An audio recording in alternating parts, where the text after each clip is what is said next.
لله الأسماء الحسنى فادعوه بها وذروا الذين يلحدون في أسمائه سيجزون ما كانوا يعملون.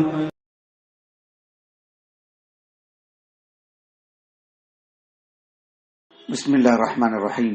الحمد لله رب العالمين وبه نستعين وصلى الله وسلم على سيد الأنبياء والمرسلين وعلى آله وأصحابه أجمعين ومن تبعهم بإحسان إلى يوم الدين. اما بعد،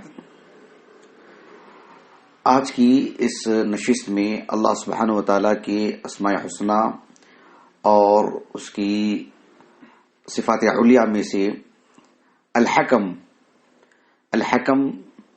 الحاکم اور اللہ سبحانہ و تعالیٰ کا جو نام ہے الحکیم. الحکم یہ بھی اللہ رب العالمین کا نام ہے، الحکیم یہ بھی اللہ سبحانہ و تعالیٰ کا نام ہے.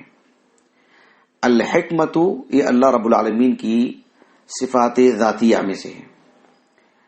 اس سے متعلق پڑھیں گے قرآن مجید میں اللہ رب العالمین کا یہ جو نام ہے حکیم، الحکیم، یعنی اس قدر کثرت سے ہے کہ اللہ سبحانہ و تعالیٰ کے جو دیگر اسماء حسنہ ہیں، جیسے اللہ، الرحمن، الرحیم، الخالق، یہ نام اور اس کی جو صفت بنتی ہے ان ناموں کے علاوہ اللہ، الرحمن وغیرہ کے بعد جو اللہ رب العالمین کے دیگر نام ہیں ان میں حکیم سب سے زیادہ مذکور ہے. اللہ سبحانہ و تعالیٰ کے جو نام ہے الحکیم، اس کی جو صفت ذاتی الحکمہ، اس سے متعلق کچھ باتیں آج کی اس نشست میں اور کچھ باتیں آنے والی نشست میں رکھوں گا انشاءاللہ. بنیادی طور پر سب سے پہلی بات یہ بتانا ہے کہ اللہ رب العالمین کا جو نام ہے الحکم، الحکیم، الحاکم اور اس کی جو صفت ہے الحکمت، اس کا معنی کیا ہے.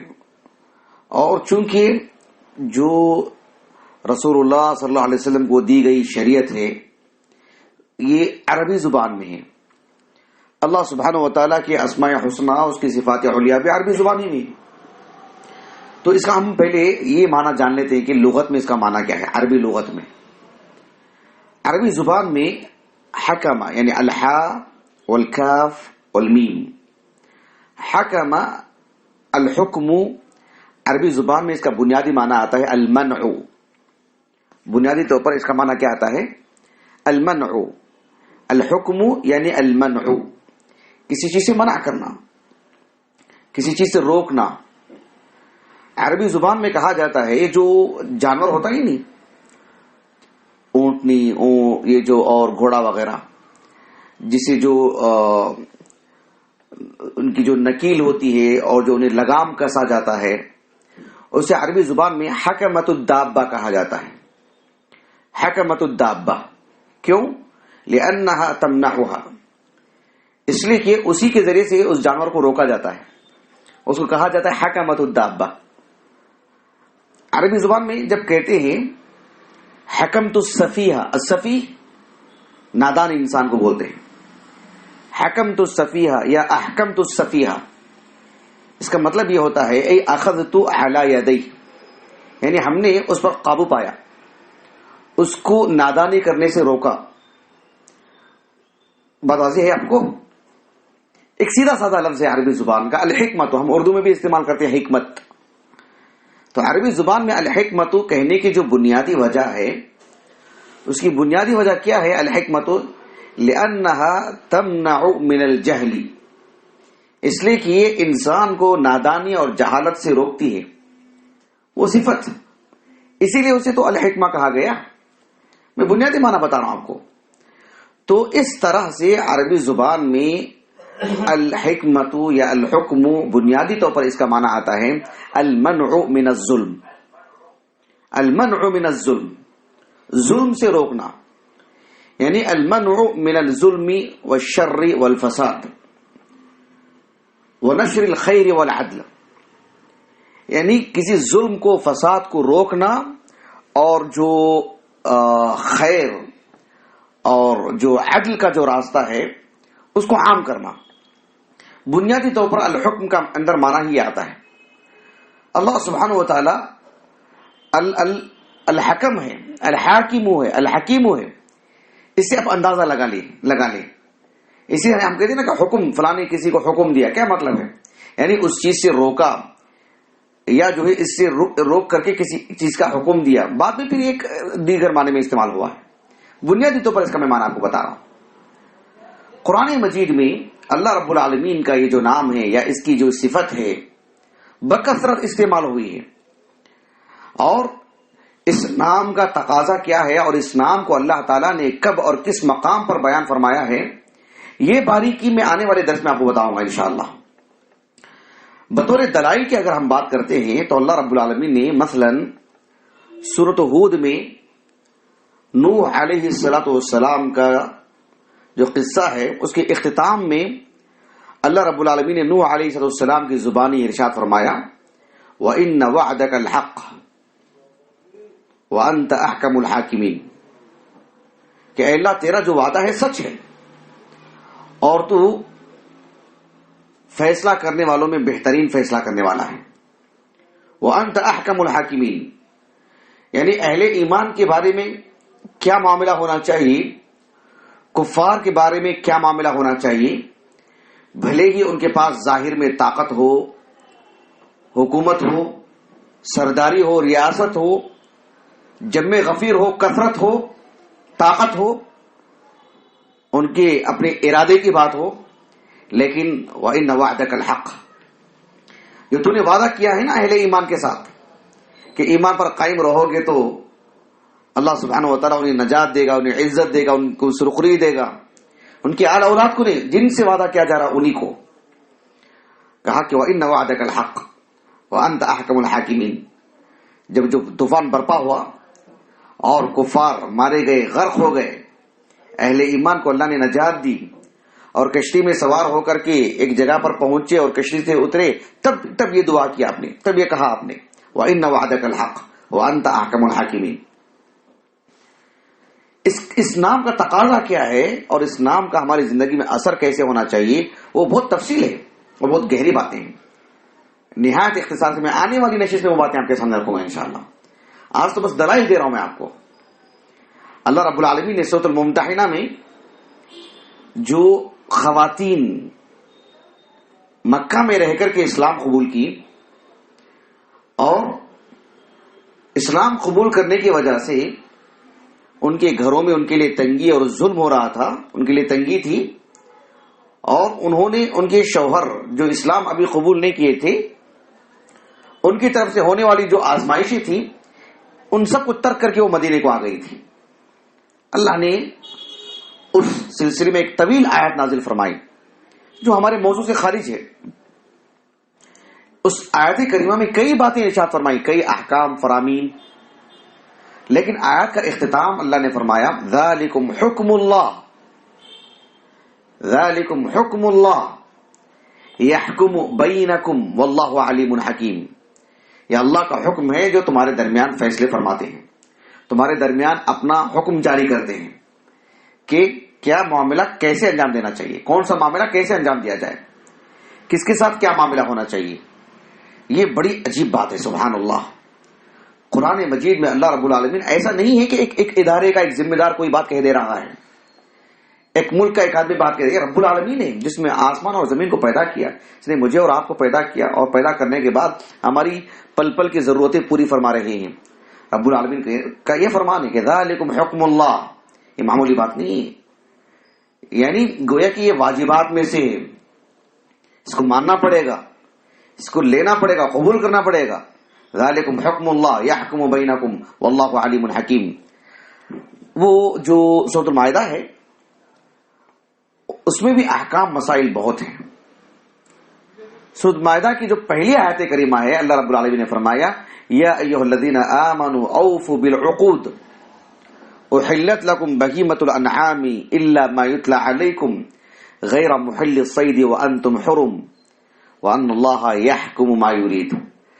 یہ کہنے کا اختیار کس کو؟ یہ اسلوب بتا رہا ہے کہ یہ اللہ تعالیٰ ہے. اللہ وَأَنَّ اللَّهَ يَحْكُمُ مَا يُرِيدُ، اللہ رب العالمین جو چاہتے ہیں فیصلہ فرماتے ہیں. اللہ سبحانہ و تعالیٰ جو چاہتے ہیں حکم جاری کر دیتے ہیں. وَأَنَّ اللَّهَ يَحْكُمُ مَا يُرِيدُ، ہے کائنات میں کوئی اس جیسی بات کہیں؟ صرف کہنا نہیں، کہنے کے بعد اس کو نافذ کریں. اللہ اکبر کبیرہ، سبحان اللہ العظیم. وَأَنَّ اللَّهَ يَحْكُمُ مَا يُرِيدُ. اللہ رب العالمین نے اپنی صفت سے متعلق سورۃ الرعد کے بالکل اواخر میں بیان فرمایا، اولم یروا انا نأتی الارض ننقصها من اطرافها. کیا ان لوگوں نے دیکھا نہیں کہ زمین کو جو کفر کے ہاتھ میں ہے ہم اسے سمیٹتے آ رہے ہیں. زمین کو سمیٹتے آ رہے ہیں، کیا مطلب ہے؟ یعنی دھیرے دھیرے زمین ان کے ہاتھ سے نکلتی جا رہی ہے اور لوگ دھیرے دھیرے اسلام قبول کرتے جا رہے ہیں، اسلام کو مانتے جا رہے ہیں. یعنی کون کس کو نکالنے کی بات کرے گا؟ اللہ سبحانہ و تعالیٰ نے فرمایا کہ اولم یروا انا نأتی الارض ننقصها من اطرافها واللہ یحکم لا معقب لحکمہ. اللہ فیصلہ کرتے ہیں اور اس کے فیصلے کو کوئی ٹالنے والا نہیں. یہ رب العالمین کا فیصلہ ہے. اس میں جمہوریت اور اکثریت اور جو ہے مطلب کسی سے اپیل نہیں کی جاتی. واللہ یحکم، بس اللہ فیصلہ فرماتے ہیں، حکم جاری کرتے ہیں. لا معقب لحکمہ، اس کے حکم کو کوئی رد کرنے والا نہیں، کوئی ٹالنے والا نہیں. لا معقب لحکمہ. سبحان اللہ. یہ اللہ کے علاوہ کون کہہ سکتا ہے اس بات کو؟ اولم یروا انا نأتی الارض ننقصها من اطرافها واللہ یحکم لا معقب لحکمہ. اللہ رب العالمین نے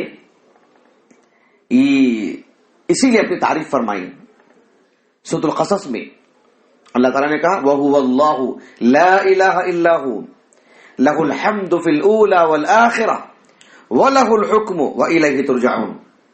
اللہ رب العالمین وہی اللہ ہے، اللہ کے علاوہ کوئی سچا معبود نہیں، اور اللہ سبحانہ و تعالیٰ کے لیے آغاز سے لے کر اختتام تک دنیا میں بھی آخرت میں اللہ ہی کے لیے تعریف ہے. اسی کا حکم ہے، اسی کے لیے حکم ہے، اسی کے لیے فرمان روائی ہے، اور تم سب کو اسی کی طرف لوٹ کے جانا ہے.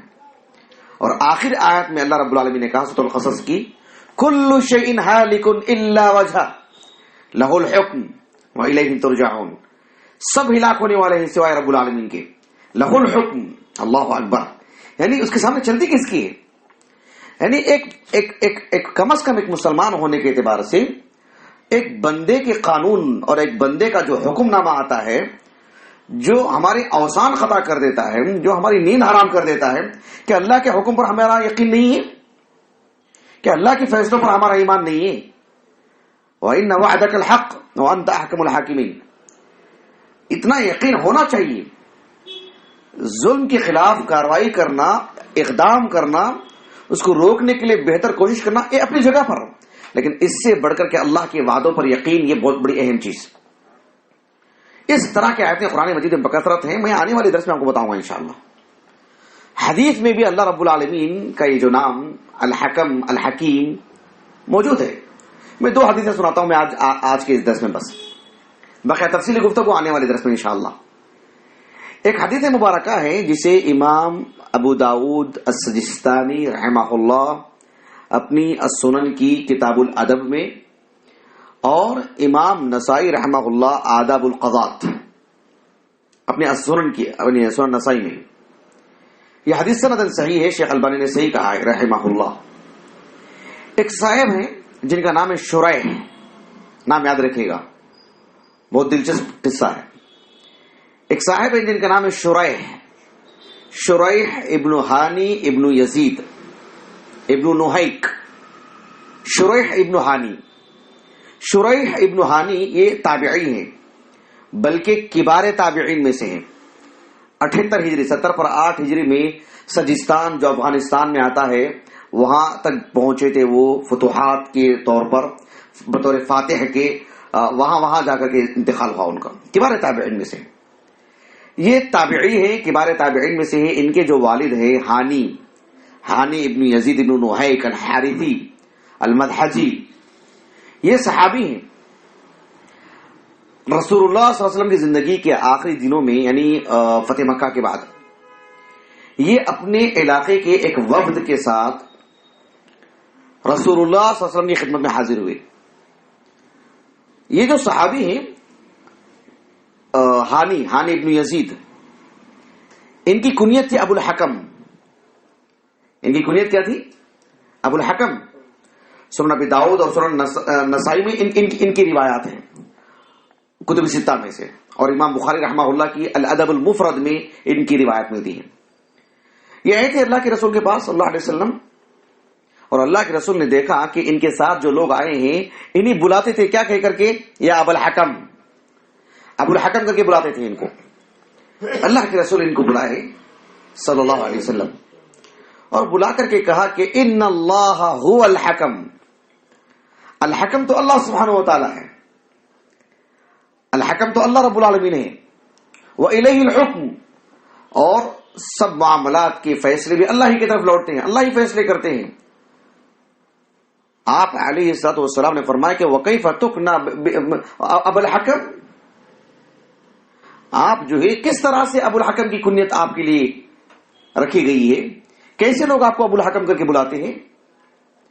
انہوں نے کہا کہ اے اللہ کے رسول علیہ الصلوۃ والسلام، معاملہ ایسے ہے کہ میرے قوم کے لوگوں کے درمیان جب کبھی جھگڑا ہوتا ہے تو مجھے یہ حکم فیصل کے طور پر بٹھاتے ہیں، میں فیصلہ کرتا ہوں، میرے فیصلے سے سب راضی ہو جاتے ہیں، تو مجھے ابو الحکم کہہ کر کے بلانا شروع کر دیا. اللہ کے رسول نے کہا صلی اللہ علیہ وسلم ما احسن الشیء، کتنی اچھی بات ہے، اتنا اچھا معاملہ ہے آپ کا. ایسے کہا کہ آپ کی آل اولاد بھی ہیں؟ کہا کہ ہیں. ایک کا نام شریح ہے، ایک کا نام مسلم ہے، اور ایک کا نام ہے عبداللہ. اللہ کے رسول نے کہا فمن اکبرہم، ان تینوں میں سے بڑے کون ہیں؟ کہا کہ شریح. کہا کہ انت ابو شریح، اب سے آپ ابو شریح ہوں گے. ایسے کہا اللہ کے رسول نے علیہ السلام. تو تاریخ کی کتابوں میں جب بھی ان کا نام آتا ہے تو ان کی کنیت ابو شریح ہی لکھی جاتی ہے. ابو جہل بھی ابو الحکم ہی تھا، بخت عقل تھی اس کی، صاحب رائے تھا وہ، لیکن سبحان اللہ، اللہ کے دین کو قبول نہیں کیا اس نے. یعنی افسوس ہے ایسی عقل پر. مجھے اس حدیث مبارکہ کو سنانا کر بتانا کیا ہے، اللہ کے رسول نے کہا کہ ان اللہ هو الحکم، اللہ حکم ہے، اللہ سبحانہ و تعالیٰ کا نام. اس کی تفصیلات انشاءاللہ میں آنے والے درس میں بتاؤں گا آپ کو باذن اللہ تعالی. ایک اور حدیث مبارکہ ہے جو امام مسلم رحمہ اللہ نے اپنی الجامع الصحیح کی کتاب الذکر والدعاء والتوبہ والاستغفار اس کتاب میں لائے ہیں. اللہ کے رسول علیہ الصلوۃ والسلام کے ایک صحابی ابو ہریرہ رضی اللہ عنہ، وہ کہتے ہیں کہ اللہ کے رسول صلی اللہ علیہ وسلم کے پاس، میں نے کس صحابی کا نام لیا؟ میں نے ابو ہریرہ نہیں، سعد بن ابی وقاص کا رضی اللہ عنہ. سعد بن ابی وقاص رضی اللہ عنہ کہتے ہیں کہ اللہ کے رسول علیہ الصلوۃ والسلام کے پاس ایک اعرابی آئے، ایک دیہاتی. یہ لوگ جو ہے نا بڑے سیدھے سادے ہوتے ہیں، بہت ہی کھلے مزاج کے ہوتے ہیں، البتہ تہذیب کی تھوڑی سی کمی ہوتی ہے، جفا غالب رہتی ہے، لیکن مطلب حالات دیکھے بغیر بہرحال کہہ دیتے ہیں.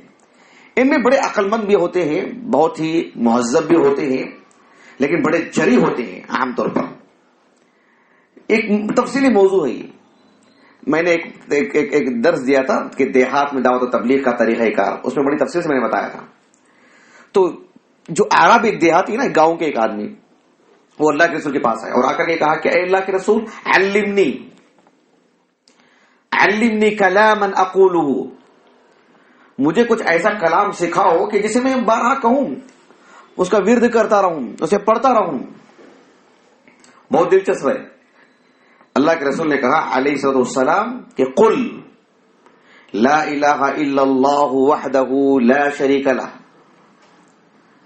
اللہ اکبر کبیرا والحمد للہ کثیرا وسبحان رب العالمین. یہ کلمات اللہ کے رسول نے ان کو سکھائے. آخر میں کہا ولا حول ولا قوة الا باللہ العزیز الحکیم. الحکیم دیکھنا آپ، اللہ سبحانہ و تعالیٰ کا نام. یہ پوری دعا سکھائی اللہ کے رسول نے ان کو صلی اللہ علیہ وسلم نے. اس کو آپ پڑھتے رہیں. وہ جو اعرابی تھے انہوں نے صاف لفظوں میں اللہ کے رسول سے کہہ دیا, کہا کہ اے اللہ کے رسول فَهَؤُلَاءِ لِرَبِّي فَمَا لِي, یہ سارے کلمات تو میرے رب کی تعریف کے لیے, میرے لیے کیا ہے اس میں, میرے لیے مانگنے کے لیے کیا ہے. لا الہ الا اللہ وحدہ لا شریک لہ اللہ اکبر کبیرا والحمد للہ کثیرا وسبحان رب العالمین ولا حول ولا قوة الا باللہ العزیز الحکیم. اس میں تو میرے رب کی کبریائی, عظمت اور تعریفی کلمات ہیں. فَهَؤُلَاءِ لِرَبِّي فَمَا لِي, میرے لیے کیا ہے. اللہ کے رسول نے کہا علیہ السلام کہ قل اللہم اغفر لی وارحمنی واہدنی, یہ آپ کہتے رہے. یہ دعا اللہ کے رسول نے ان کو سکھائی صلی اللہ علیہ وسلم. تو اس حدیث مبارکہ میں اللہ سبحانہ و تعالیٰ نے, اللہ کے رسول نے علیہ السلام یہ نام لیا کہ الحکیم. بس آج کی اس نشست میں اس لفظ کا معنی اور اس کے دلائل, آنے والی نشست میں انشاءاللہ اس نام کا اثر کیا ہونا چاہیے ہماری طبیعت میں, ہماری زندگی میں, اس نام کا تقاضا کیا ہے, اس نام سے اللہ سبحانہ و تعالیٰ کی عبادت کیسے ہونی چاہیے, یہ تفصیلی باتیں انشاءاللہ میں آنے والے درس میں آپ کے سامنے رکھوں گا. اور آپ حیران رہیں گے کہ اللہ رب العالمین کا یہ نام قرآن مجید میں کس اعتبار سے ذکر کیا گیا ہے. اللہ اکبر. میں اپنی بات کو ختم کرتا ہوں. سبحانک اللہم و بحمدک اشہد ان لا الہ الا انت استغفرک و اتوب الیک.